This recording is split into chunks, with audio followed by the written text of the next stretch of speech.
नमस्कार बालमित्र मैत्रिणींनो, माझे नाव श्रीमती नंदा विजय सावंत, सहाय्यक शिक्षिका, महाराणी सईबाई विद्या मंदिर, malaड पूर्व. 100 दिवस 100 बोधकथा वाचन या उपक्रमांतर्गत आज मी तुमच्यासमोर 11वी कथा सादर करीत आहे. कथेचे शीर्षक आहे ससा. एकदा एका झाडाखाली सशांनी सभा बोलावली. सर्व ससे अतिशय दुःखी आणि घाबरलेले होते. त्यांच्यातील एक ससा इतर सशांना म्हणाला, मित्रांनो, आपले जीवन खूपच दुःखी आणि त्रासदायक आहे.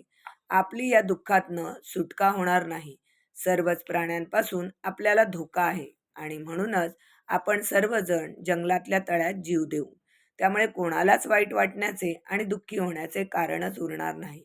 ठरल्याप्रमाणे सर्व ससे जीव देण्यासाठी तळ्याकाठी जमले. त्या तळ्याकाठी काही बेडूक खेळत होते.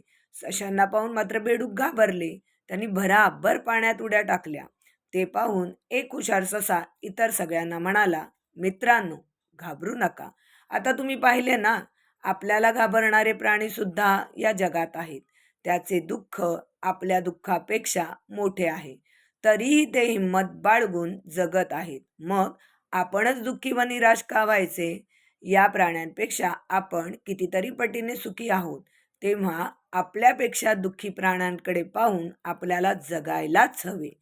म्हणजे आपले दुःख आपणास जाणवणार नाही. तेव्हा चला, आता उड्या मारत आपण आपापल्या घरी आनंदाने जाऊया.